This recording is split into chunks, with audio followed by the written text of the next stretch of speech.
Hey, salut tout le monde, c'est Zogma, j'espère que vous allez bien. On se retrouve comme chaque samedi pour parler des tests des jeux auxquels j'ai pu jouer cette semaine. On va parler de 5 jeux sur les traces de Darwin, Fife, Foxy, Colossus et un dossier criminel du nom du maestro assassiné. N'hésitez pas à aller sur le timer de la vidéo pour voir exactement les jeux qui vous intéressent et puis à me laisser un petit commentaire et à vous abonner. On commence avec sur les traces de Darwin. Normalement, si je dis pas de bêtises, une vidéo est déjà sortie sur la semaine, mais je sais pas exactement comment j'ai programmé tout ça, donc c'est pas sûr à 100%. Si ce n'est pas déjà fait, vous le verrez bientôt.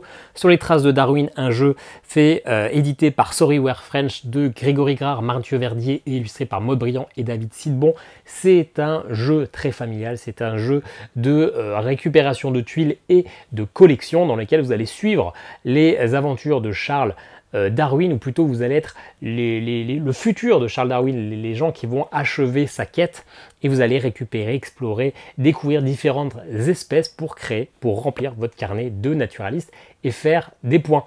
Le jeu est très sympa, le jeu n'est pas jouable en solo officiellement, mais comme vous l'avez vu dans la vidéo, il y a une variante solo présente de manière non officielle sur BGG. Je vous mets encore une fois le lien en description si ça vous intéresse et surtout pour rendre hommage à la personne qui l'a créé. Le jeu tourne superbement bien, c'est assez sympa ce petit système de bouger le beagle autour du plateau pour récupérer les cartes. Et surtout, moi ce que j'adore dans les jeux, c'est que certes, il y a un scoring de base avec les couvertes, avec les boussoles, etc. Mais surtout, vous avez des théories, vous allez chercher vous-même les théories pour choisir vos scorings en fonction de ce qui va vous permettre, en fonction de votre plateau, surtout pour voir ce qui marche le mieux. Alors clairement, ces théories, c'est pas le gros du scoring, c'est peut-être 20-25%, mais c'est toujours bien. Moi, j'aime pouvoir justement, à la manière de finalement l'île au chat dont on a parlé il y a 2 semaines, eh bien choisir mes scorings pour voir choisir comment je joue tout simplement. Donc c'est un jeu que j'aime beaucoup, comme je vous l'ai dit, je pense qu'il y a moyen qu'il soit nommé à l'As d'or, c'est très familial, c'est très beau, c'est très joli, c'est facile d'accès, c'est dès 8 ans, et puis en plus il y a tout un côté éducatif dans le livre où ça raconte l'histoire de Charles Darwin, l'histoire de ses découvertes, et donc je pense que c'est un très bon candidat. En plus le matériel est dingue, la boîte est sublime, c'est dessiné de partout, le matériel avec ses livres, ses carnets naturalistes, on a vraiment l'impression d'avoir des petits bouquins, vous pouvez les mettre dans une bibliothèque et on a vraiment les dos des bouquins avec des illustrations différentes dedans, c'est magnifique, je suis fan de ce jeu. Ensuite, une toute petite boîte, l'une des plus petites boîtes de ma collection, ça s'appelle Colossus, c'est très joliment illustré par Adrien Rives et c'est un jeu de Youssef Fari. J'ai kickstarté Berserker il y a 1 ou 2 mois et il nous proposait pour, je crois, 20 € de plus, de récupérer Colossus, les fonds de stock de Colossus, et ils nous l'ont envoyé non pas en même temps que le Kickstarter qui doit arriver, je crois, en septembre-octobre, mais directement à la fin de la campagne.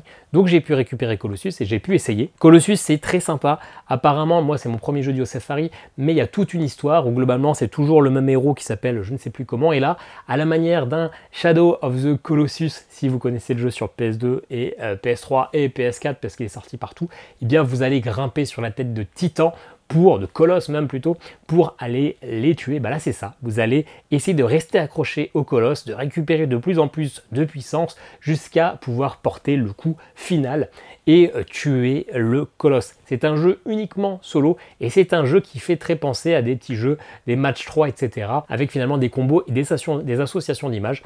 Vous avez une carte qui est finalement les cartes Ascension qui va vous dire, eh ben, si vous voulez passer à la carte d'après, il va falloir faire au moins 3 flèches qui montent vers le haut. Les flèches qui montent vers le haut, c'est l'ascension pour aller plus haut sur le colosse. Si vous voulez améliorer votre force, il va falloir avoir 3 épées. Si vous voulez rester accroché au colosse, il faudra au moins 2 grippes. Et si vous voulez récupérer une carte spéciale, il faudra 4 diamants. Et donc vous posez une première carte sur votre plateau et vous allez prendre les 3 premières de la pioche et à vous de les agencer, toujours en recouvrant au moins 2 icônes d'une autre carte, ou en tout cas de ce qui est présent sur la table, pour essayer de faire la plus belle optimisation pour valider le plus de ces objectifs. Vous n'êtes pas obligé de tout faire. Si vous voulez juste monter à la carte supérieure, vous faites que l'objectif des cartes. Si vous voulez augmenter que votre attaque, vous faites que l'attaque. Mais par contre, attention à bien rester accroché parce que plus moins vous avez d'accrochage sur le titan, bah, plus finalement vous risquez de mourir. Hein. Si vous avez 0 point d'accroche, c'est fini. Et surtout, à la fin de la partie, quand vous êtes arrivé à la tête et que vous allez porter le coup final qui est tiré aléatoirement entre 3 cartes de niveau croissant, eh bien vous allez avoir des objectifs. Là, vous n'avez plus que, je crois, 12 cartes et pas une de plus pour faire l'objectif qui va dépendre de la manière dont vous êtes agrippé et de votre puissance. Plus vous êtes puissant, plus vous avez de cartes justement en fait pour faire cet objectif, tout simplement. Et plus vous êtes agrippé, moins ça va être dur de lui porter le coup final. Donc un petit jeu très sympa, une partie de 15 minutes, c'est vraiment un petit casse-tête, un petit jeu qu'on pourrait avoir sur smartphone. Je m'attendais pas du tout à ça. quand je l'ai acheté, d'ailleurs je l'ai acheté sans rien savoir du tout de Colossus, et ça marche vraiment bien. C'est une petite partie, ça se met dans la poche, ça se joue tout seul dans le train, c'est assez sympa, ça fait très jeu de smartphone, mais c'est un jeu que j'aime beaucoup. Je trouve que l'idée est vraiment sympa, et finalement, niveau thématique, ça marche plutôt bien, la sensation de devoir grimper, d'être accroché, d'être puissant. C'est un jeu abstrait, mais la thématique est plutôt bien collée dessus. Allez, ensuite, un petit dossier criminel, c'est l'épisode Le Maestro assassiné. C'est en fait le 3e épisode, il me semble. Moi, j'avais déjà fait Disparition aux Caraïbes. Il me manque, enfin je le possède, mais je ne l'ai pas encore fait, Tragédie à Mykonos, qui était le premier. Dossier criminel, finalement, c'est une sorte d'enquête. Vous avez une grosse pochette avec plein de documents à l'intérieur que je ne vais pas vous montrer pour pas vous spoiler, mais vous avez des rapports de police, vous avez des images, vous avez des invitations, vous avez plein de choses que un policier pourrait avoir dans son dossier lorsqu'il va enquêter sur la mort du maestro, parce que en septembre 2021, le célèbre maestro Ernst Engna est mort retrouvé dans sa loge après avoir fait son premier gros orchestre.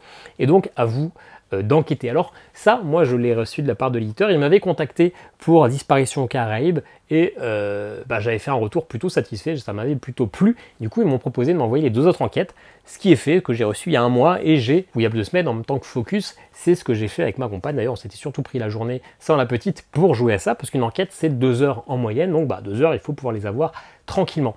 Et c'est vraiment très sympa, puisque on a plein de documents, on va créer des liens, etc. C'est pas un escape game où il faut associer 2 cartes et vous avez la solution, c'est vraiment une réflexion plus globale, et plus vous allez de document en document, plus vous commencez à trouver des petits liens, et histoire de ne pas être totalement perdu, vous avez 5 questions, ou 4 questions plutôt, que vous allez devoir essayer de répondre à la fin, et qui vont vous aiguiller, qui vont vous permettre de dire si vous êtes sur la bonne voie. Et puis aussi, vous avez des enveloppes. Ces enveloppes, pour les débloquer, il faut répondre à des petites énigmes qui sont via l'application, du coup, histoire de ne pas avoir la réponse si c'est faux. Des énigmes qui sont assez sympas pour le coup, qui vont faire un peu plus escape game, des mots de passe à craquer, des positionnements autour d'une table à trouver, toutes des petites idées qui sont assez sympas et qui vont vous permettre du coup d'avoir à nouveau des documents et vous renforcer certaines idées, etc. Moi j'ai trouvé ça très sympa. Est-ce que j'ai préféré à la Disparition aux Caraïbes? Je ne sais pas, parce qu'il y a un moment je suis resté 45 minutes totalement bloqué, on ne comprenait pas, il nous manquait un élément, et c'est au bout de 45 minutes, en regardant s'il ne manquait pas un élément dans le jeu, que j'ai regardé sur la fiche des pièces présentes, et ça m'était fichier à écouter.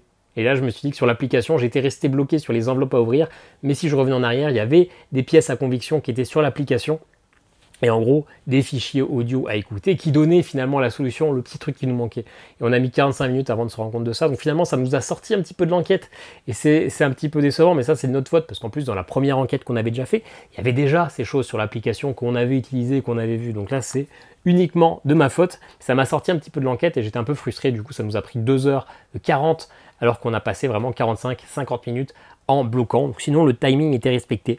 Sinon, l'enquête est vraiment sympa.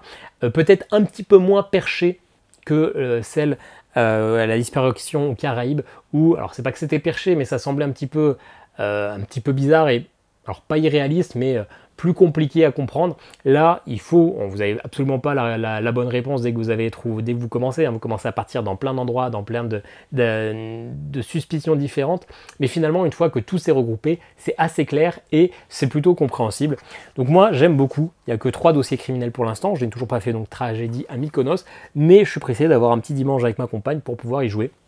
Je n'ai jamais fait d'autres marques de dossiers criminels, enfin même si ça c'est la marque déposée, mais je n'ai jamais fait de choses chez les différents concurrents, donc je ne sais pas si c'est mieux ou moins bien que les autres, mais en tout cas moi ça j'aime bien, ça passe vraiment bien. Avant-dernier jeu de la vidéo, Foxy de Get On Games est fait par David Spada et Stefano Tartarotti. Ça aussi on le verra sur la chaîne parce que c'est jouable en solo. C'est un petit jeu de mémoire, où à chaque carte vous allez avoir des animaux et il faut dire combien vous avez vu de ces animaux depuis le début de la partie. Ça vous l'écrivez sur une petite tablette et vous faites ça 20 fois. Donc au départ forcément la première fois que vous avez une girafe, vous savez que c'est une girafe. Mais peut-être qu'au bout de la 15e carte, sur votre carte, il y a écrit il y a un cochon, une poule et une girafe.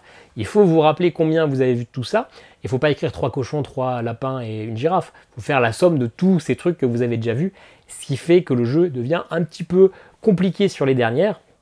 Si vous faites plus que la valeur exacte, c'est perdu. Si vous faites moins, que vous faites une estimation inférieure, vous marquez quand même des points, mais pas la totalité des points. Donc si vous n'êtes vraiment pas sûr, il va peut-être falloir essayer de minorer un petit peu, histoire d'être sécure. Par contre, si à un moment vous êtes sûr, entourez votre valeur, et si c'est bon, c'est x2. Si c'est faux, par contre, que ce soit au-dessus, en dessous, c'est 0. Donc c'est qui tout double. Un jeu très sympa avec des illustrations toutes mimi, c'est très sympa. C'est pas, surtout en solo, c'est pas un jeu de dingue, même si ça joue. Mais moi, je m'y vois très bien y jouer avec ma fille quand elle aura 7-8 ans. C'est encore un petit peu tôt, hein, j'ai encore quelques années. Mais j'aime bien justement m'acheter une fois de temps en temps un petit jeu où je me projette, où je me dis que ça sera un très bon jeu familial pour améliorer ses compétences cognitives. Et ça fait très bien travailler la mémoire. C'est tout mignon.